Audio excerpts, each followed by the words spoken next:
நம்ம இன்னைக்கு டீ கடை அப்பம் எப்படி செய்கிறதுன்னு பார்க்க போகிறோம். இது நல்ல ஒரு ஈவினிங் டைம் ஸ்நாக்காக இருக்கும், ரொம்பவே டேஸ்டியாகவும் இருக்கும். இந்த வீடியோவில் நான் பிகினர்ஸ்க்காக ஒரு டிப்பும் ஷேர் பண்ணியிருக்கேன். அப்படியே கையில் எடுத்து நம்ம எண்ணெயில் மாவு விடும்போது பயமாக இருக்கும்ல, அந்த மாதிரி இல்லாமல் நீங்கள் ரொம்பவே பயம் இல்லாமல் ரொம்ப ஈஸியாக பண்ண முடியும். ஸோ அதுக்கான டிப் வந்து நான் ஷேர் பண்ணியிருக்கேன். வீடியோ ஸ்கிப் பண்ணாமல் கடைசி வரைக்கும் பாருங்கள், உங்களுக்கு ரொம்பவே யூஸ்ஃபுல்லாக இருக்கும். வீடியோக்குள்ளே போகிறதுக்கு முன்னாடி நம்ம சேனல் இந்தியன் ரெசிபீஸ் தமிழை சப்ஸ்கிரைப் பண்ணிக்கோங்க, கூட இருக்க பெல் சிம்பலையும் கிளிக் பண்ணிக்கோங்க. ஹாய் ஃப்ரெண்ட்ஸ், வணக்கம். என் பேர் Ravi. Welcome to Indian recipes Tamil.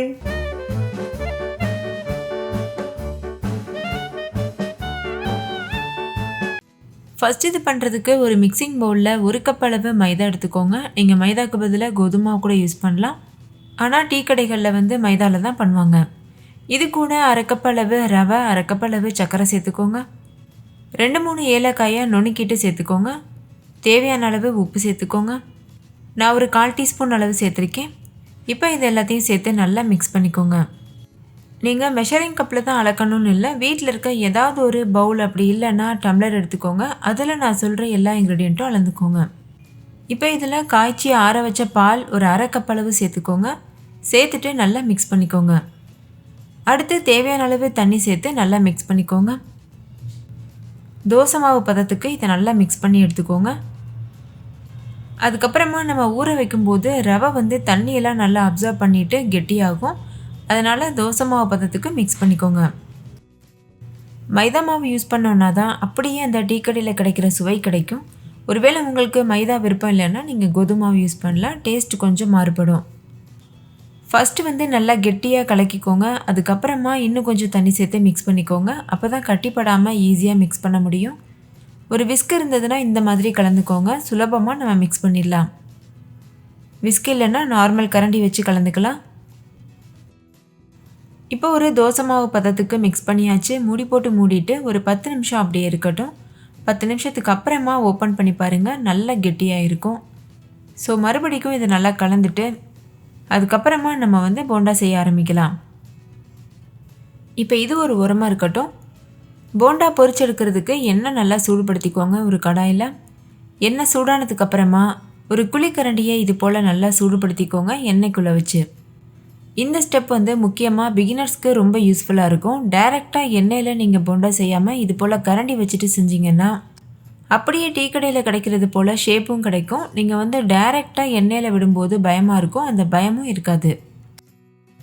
இப்போ எண்ணெயும் கரண்டியும் நல்லா சூடாக இருக்குது. இப்போ இந்த கரண்டியில் கொஞ்சமாக மாவு எடுத்து விட்டுக்கோங்க. பாருங்கள், இந்த மாதிரி. அதுக்கப்புறமா எண்ணெய் உள்ள வச்சுட்டு இந்த மாதிரி பண்ணிக்கோங்க. இது போல் பண்ணும்போது போண்டா நல்லா உப்பி வரும். அதே மாதிரி நல்ல ஒரு ரவுண்ட் ஷேப் கிடைக்கும். ஈஸியாக டிமோல்ட் ஆகி வெளியில் வரும். இது போல் பண்ணிகிட்டே இருக்கணும். பாருங்கள், இந்த மாதிரி. போண்டா வந்து ஒரு சைடு நல்லா வெந்ததுக்கப்புறமா தானாகவே அந்த கரண்டியை விட்டு டிமோல்ட் ஆகி வந்துடும். அதுக்கப்புறமா நீங்கள் எண்ணெய் உள்ள விட்டுடலாம். பாருங்கள், இந்த மாதிரி. இந்த போண்டாவை பாருங்கள், எவ்வளோ வந்து நல்ல ரவுண்ட் ஷேப்பில் புஷ்ஷுன்னு இருக்குது. ஸோ நம்ம டைரெக்டாக கரண்டியில் விடும்போது எண்ணெய் தெரிக்கும்ன்ற பயம் தேவையில்லை, ஷேப் எந்த மாதிரி வரும்ன்ற பயமும் தேவையில்லை. நீங்கள் பிகினராக இருந்தீங்கன்னா கண்டிப்பாக இது போல் வீட்டில் போண்டா செஞ்சு பாருங்கள். நல்லா சமைக்க தெரிஞ்சவங்களுக்கு இந்த டிப் விட நீங்கள் டைரெக்டாக எண்ணெயில் விட்டு பொரிச்சு எடுத்துடலாம். டேஸ்ட் மாறாது, ஷேப் மட்டும் கொஞ்சம் பெரிய பெரிய போண்டாக்களாக கிடைக்கும்.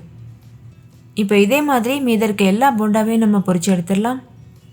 2 பக்கம் திருப்பி விட்டு நல்ல ஒரு பொன்னிறம் வந்ததுக்கப்புறமா வெளியில் எடுத்துடணும். ஸ்டவ்வை வந்து மீடியம் ஃப்ளேம்லேயே வச்சுக்கோங்க. இப்போ நம்ம ஏற்கனவே சேர்த்துருந்த 2 போண்டாவும் நல்ல கலர் சேஞ்ச் ஆகிருச்சு, பொன்னிறத்துக்கு வந்துருச்சு. வெளியில் நல்லா கிறிஸ்பியாக, உள்ளே நல்லா சாஃப்டாக சூப்பராக இருக்கும். இப்போ இதை நம்ம வெளியில் எடுத்துடலாம்.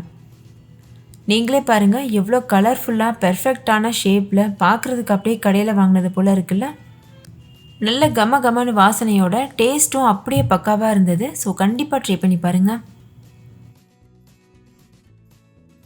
நான் வந்து சில போண்டாக்கள் கரண்டியில் ஊற்றி பொரிச்சிருக்கேன், சிலது அப்படியே டைரெக்டாக எண்ணெயிலையும் பொரிச்சிருக்கேன். ஸோ உங்களுக்கு எந்த மெத்தட் கன்வீனியண்ட்டாக இருக்கோ அந்த மாதிரி நீங்கள் பண்ணிக்கோங்க. இதில் நம்ம யூஸ் பண்ணியிருக்க பொருட்களும் ரொம்ப கம்மி. டேஸ்ட்டும் ரொம்பவே அருமையாக இருக்கும். ஸோ கண்டிப்பாக வீட்டில் ட்ரை பண்ணி பாருங்கள். டைரெக்டாக எண்ணெயில் விட்ட போண்டாவும் எவ்வளோ நல்லா உப்பி புஸ்ஸுன்னு வந்திருக்கு பாருங்கள். மாவு கரெக்டான பக்குவத்தில் நம்ம கரைச்சிருந்தோம்னா கண்டிப்பாக எண்ணெயில் விடும்போது கொஞ்சம் கூட பிரிஞ்சு போகாது, பெர்ஃபெக்டாக வரும். இந்த ஸ்நாக் ரெசிபி டீ கூட வச்சு சாப்பிட பக்காவாக இருக்கும். சட்டுன்னு ஏதாவது ஸ்நாக்ஸ் சாப்பிட்ணுன்னு ஆசை இருந்ததுன்னா கண்டிப்பாக இந்த போண்டாவை ட்ரை பண்ணுங்கள். செய்கிறதும் ரொம்ப சுலபமாக இருக்கும், ஈஸியாகவும் வேலை முடியும். இது நம்ம டைரெக்டாக எண்ணெயில் விட்டு எடுத்த போண்டா. ஷேப் மட்டும் கொஞ்சம் வேறு மாதிரி இருக்கும், ஆனால் டேஸ்ட் ரொம்பவே அருமையாக இருந்தது. இது நம்ம கரண்டியில் போட்டு பொரிச்ச போண்டா. பார்க்குறதுக்கு ஷேப் அப்படியே கடைகளில் கிடைக்கிற மாதிரி நல்ல ரவுண்ட் ஷேப்பில் குண்டு குண்டாக இருக்குது. டேஸ்ட்டில் எந்த சேஞ்சஸும் இல்லை.